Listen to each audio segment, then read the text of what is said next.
നമസ്കാരം. Daily news ശുഭദിനത്തിലേക്ക് സ്വാഗതം. അത്യപൂർവ രോഗമായ ലൈം ഡിസീസും അതിൻ്റെ ബീവനം തെറാപ്പിയുടെ ഫൗണ്ടറുമായ എല്ലി ലോബലിന്റെ കഥയാണ് ഇന്ന്. ഡെയിലി ന്യൂസ് ശുഭദിനം നിങ്ങൾക്കായി അവതരിപ്പിക്കുന്നത് ജോയ ലൂക്കാസ്. പൊന്നണിഞ്ഞ പ്രഭാതത്തിന്റെ അലകളിൽ നിറയുന്ന പുഞ്ചിരികൾ. അതെ, ഇന്ന് ആഘോഷമാണ്. ജോയ ലൂക്കാസ്, ഓരോ ആഘോഷത്തിന്റെയും ആത്മാവ്. വെറും 2 മാസം പ്രായമുള്ള കുഞ്ഞായിരിക്കുമ്പോഴാണ് എല്ലിക്ക് തേനീച്ചക്കുത്ത് ഏൽക്കുന്നത്. ആ തേനീച്ചക്കുത്ത് അവൾക്ക് അലർജിയായി മാറി.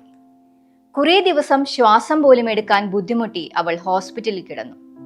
അവസാനം മരണത്തിന്റെ വക്കിൽ നിന്നാണ് അവൾ തിരികെ ജീവിതത്തിലേക്ക് എത്തിയത്.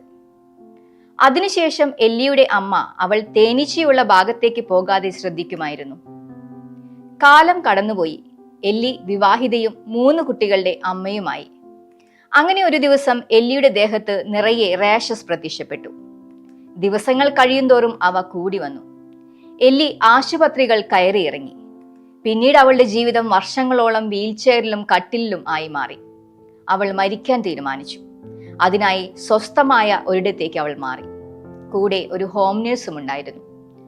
മരിക്കുന്നതിന് മുൻപ് ശുദ്ധവായു ശ്വസിച്ച് കുറച്ചുനേരം നടക്കാൻ അവൾ തീരുമാനിച്ചു. കൂടെ ഹോം നേഴ്സിനെയും കൂട്ടി. കാട്ടിനരികിലൂടെ നടക്കുമ്പോഴാണ് ഒരു കൂട്ടം തേനീച്ചകൾ അവളെ ആക്രമിച്ചത്. ഇത് കണ്ട് ഹോം നേഴ്സ് ഓടി രക്ഷപ്പെട്ടു. എല്ലി അവിടെ വീണു. കുറെ കഴിഞ്ഞപ്പോൾ തേനീച്ചകൾ തിരിച്ചുപോയി. ഹോം നേഴ്സ് തിരിച്ചു വന്ന് ആശുപത്രിയിൽ പോകാമെന്ന് പറഞ്ഞെങ്കിലും എല്ലി സമ്മതിച്ചില്ല. മരണത്തെ സ്വാഗതം ചെയ്ത് അവൾ അന്ന് ഉറങ്ങാൻ കിടന്നു. പക്ഷേ അവർ പിറ്റേ ദിവസം മരിച്ചില്ല. ഓരോ ദിവസം കഴിയുന്തോറും കൂടുതൽ ഉന്മേഷവതിയായി അവൾക്ക് തോന്നി. കഴിഞ്ഞ 15 വർഷം തന്നെ അലട്ടിയിരുന്ന ലൈം ഡിസീസ് വേദന കുറഞ്ഞതായും അവൾക്ക് അനുഭവപ്പെട്ടു. അങ്ങനെയാണ് അവൾ ഗൂഗിളിൽ പരതുന്നത്.